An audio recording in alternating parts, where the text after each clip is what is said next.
Madam నమస్తే madam. నమస్తే అండి. సో ఇప్పుడు ప్రజెంట్ తెలంగాణలో చూసుకున్నట్లయితే రేవంత్ రెడ్డి కాంగ్రెస్ ప్రభుత్వం రైతుల కోసం రుణమాఫీ అనేది చేశారంట ఫస్ట్ విడతది. సో రైతులందరూ కూడా చాలా సంతోషపడుతున్నారు. సో మరి మీరేమనుకుంటున్నారు దాని గురించి? రుణమాఫీ అనేది చాలా మంచి విషయమే అండి. ఎందుకంటే చిన్న సన్నకారు రైతులు ఎవరైతే తక్కువ మొత్తంలో అంటే ₹1,00,000 అక్కడి వరకు ఇప్పుడు రుణమాఫీ జరిగింది కాబట్టి అందరు చిన్న రైతులే అని అర్థమవుతుంది. సో ఇక్కడ వరకు చేసిన రుణమాఫీ అయితే చాలా మంచిదే. రైతులందరికీ కూడా హెల్ప్ఫుల్గా ఉంటుంది. ఇది మంచి పరిణామమే అనుకుంటున్నాను. అంటే గత ప్రభుత్వంతో పోల్చుకుంటే ఈ గత ప్రభుత్వం చేయలేని మంచి పనులు ఒకటి ఇప్పుడు కాంగ్రెస్ ప్రభుత్వం వచ్చి రాగానే చేస్తుందని చాలామంది అంటున్నారు. సో మరి గత ప్రభుత్వానికి ఈ ప్రభుత్వానికి డిఫరెన్స్ ఎట్లా ఉంది మేడం మీ దృష్టిలో? అంటే మంచి చేస్తుంది అని వచ్చిన 3 నెలల్లోనే చెప్పలేము. బట్ ఏంటంటే ఇప్పటి వరకు జరిగిన దాంట్లో ఏంటంటే నోటిఫికేషన్స్ విడుదల అవుతాయి. మెయిన్గా ఎడ్యుకేషన్, హెల్త్ అనేది చాలా ఇంపార్టెంట్. ఒకటి ఏంటంటే ఆరోగ్యశ్రీకి ఇది రేషన్ కార్డుతో సంబంధం లేకుండా అందరికి ఇస్తామనడం ఒకటి మంచిది. హెల్త్ ఇంపార్టెంట్ కాబట్టి. అండ్ సెకండ్ థింగ్ ఏంటంటే ఎడ్యుకేషన్. అవి రెండు బాగుంటే ఆటోమేటిక్గా స్టేట్ డెవలప్ అవుతుంది. సో ఈ ఏదైతే ఇప్పుడు నెక్స్ట్ ఎడ్యుకేషన్ పరంగా కూడా నోటిఫికేషన్స్ రిలీజ్ అయ్యి అవి కంప్లీట్ టీఎస్పీఎస్సీ ద్వారా దేని ద్వారా అయినా సరే జెన్యూన్గా ఎగ్జామ్స్ జరిగి జాబ్స్ వస్తే ఓకే, ఈ గవర్నమెంట్ కూడా సక్సెస్ అయిందని చెప్పుకోవచ్చు. అంటే గత ప్రభుత్వం కూడా ఇంత మంచి పనులు అంటే చాలా మటుకు చేసింది. కాకపోతే ఇప్పుడు ఈ ప్రభుత్వం కూడా చేస్తుందని నమ్మకంతో చెప్తున్నారా లేకపోతే ఎట్లా మేడం? ఆశాభావం అయితే ఉంటుంది కదండి. ఏ గవర్నమెంట్ అయినా మనం కొత్తదనం కోరుకునేదే నెక్స్ట్ చేంజ్ రావాలి అనే ఆశతోనే మనం కొత్త గవర్నమెంట్ తీసుకొచ్చాము. సో ఇది కూడా అంటే ఇప్పుడు వచ్చి ఇంకా ఎక్కువ టైం అవ్వలేదు. ఆల్మోస్ట్ ఇంకా కొంచెం టైం ఇవ్వాలి మనం కూడా. ఇంకొక 6 months 7 monthsలో నోటిఫికేషన్స్ రిలీజ్ అయ్యి జాబ్స్ వస్తే కనుక we are very happy for this government. అయితే మహిళల పరంగా చూసుకుంటే ఫ్రీ బస్ అనేది మన తెలంగాణలో పెట్టారు కదా. సో ఇదే విధంగా ఆగస్టు 15th నుంచి ఆంధ్రప్రదేశ్లో కూడా ఫ్రీ బస్సు పెడతామంటారు. సో మరి ఇక్కడ చాలా మటుకు ఇప్పుడు చాలా ఇబ్బంది అవుతుంది. మహిళలు కూడా కొట్లాడుకుంటున్నారు. సో మరి అటు ఆంధ్రప్రదేశ్లో ఇప్పుడు పెడుతున్నారు కాబట్టి ఎలాంటి ప్రికాషన్స్ తీసుకుంటే బాగుంటుంది దీని పరంగా? అంటే కొట్లాడుతున్నది అన్నది కొంతమంది హైలైట్ చేస్తుర్రేమో అన్నది నా ఫీలింగ్. బికాస్ ఇంక్లూడింగ్ మీ, నేను నా పిల్లల్ని డైలీ స్కూల్కి డ్రాప్ చేస్తాను. నాకు అరౌండ్ ఒకవేళ క్యాబ్ బుక్ చేసుకోవాలన్నా ఆటో బుక్ చేసుకోవాలన్నా 100 రూపీస్ అవుతుంది పర్ డే. నేను ఫ్రీ బస్సు ఒక 1 స్టాపే కాబట్టి నేను వెళ్ళేసి వస్తాను.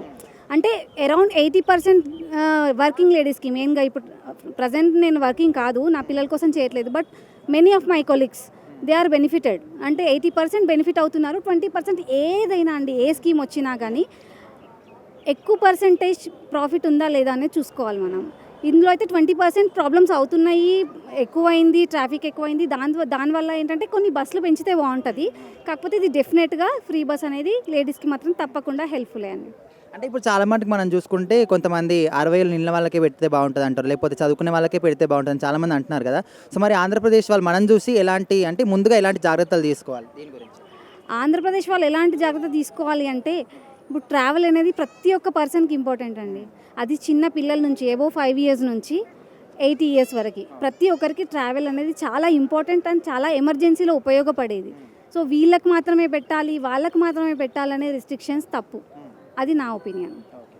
Okay madam. సో బ్రో నమస్తే బ్రో. నమస్కారం. సో ఇప్పుడు ప్రజెంట్ తెలంగాణ గవర్నమెంట్ కాంగ్రెస్ ప్రభుత్వం రైతులకు రుణమాఫీ అనేది తొలి విడత ప్రకటించింది. సో దాని పరంగా నువ్వు ఏమనుకుంటున్నావు? నేను అనుకున్నా అంటే నాకైతే ల్యాండ్ లేదు, వ్యవసాయం చేయడానికి ఏం ల్యాండ్ లేదు. ప్రశంసలు కురిపించే వాళ్ళు కురిపిస్తారు, వ్యతిరేకించే వాళ్ళు వ్యతిరేకిస్తారు.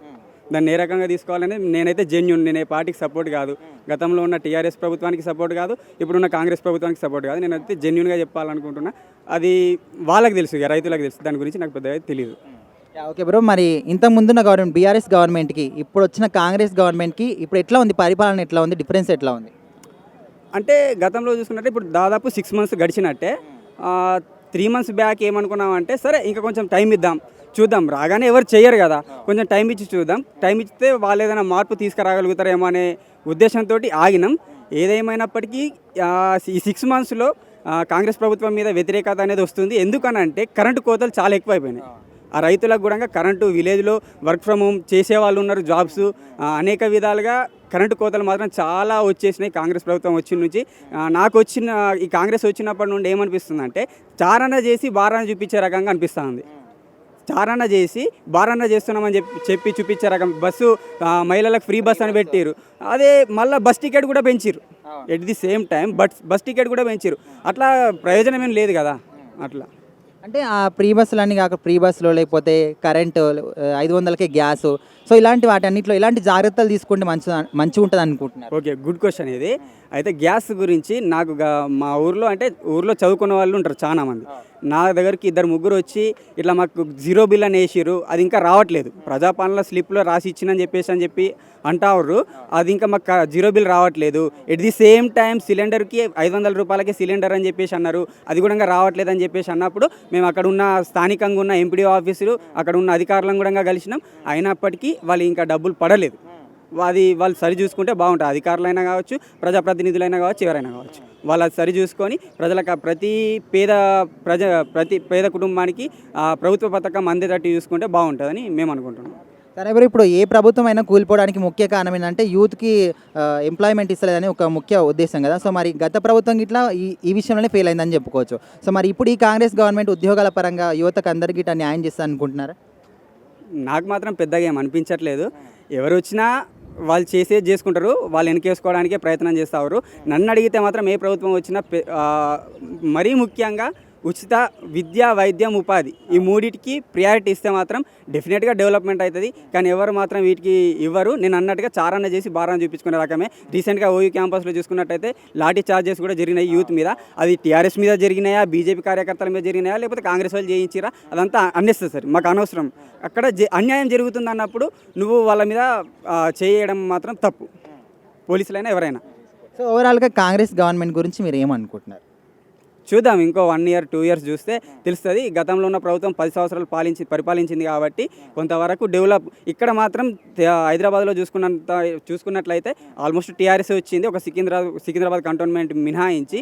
ఇక్కడైతే ఐటీ మాత్రం చాలా డెవలప్ అయింది. అప్పుడు గతంలో ఉన్న కేటీఆర్ కావచ్చు, ఎవరైనా కావచ్చు, ఇప్పుడు వచ్చిన అతను మంతని ఎమ్మెల్యే, ఆయన ఐటీ శాఖ తీసుకున్నారు. అతను ఏమైనా డెవలప్మెంట్ చేస్తారా, లేకపోతే ఈ పంచాయతీరాజ్ శాఖ కావచ్చు, అటు ఇంకా మున్సిపాలిటీ కావచ్చు, everything what ever it's maybe ఏదైనా డెవలప్మెంట్ చూస్తారని ఇంకో 1 year వేచి చూడాల్సిందే.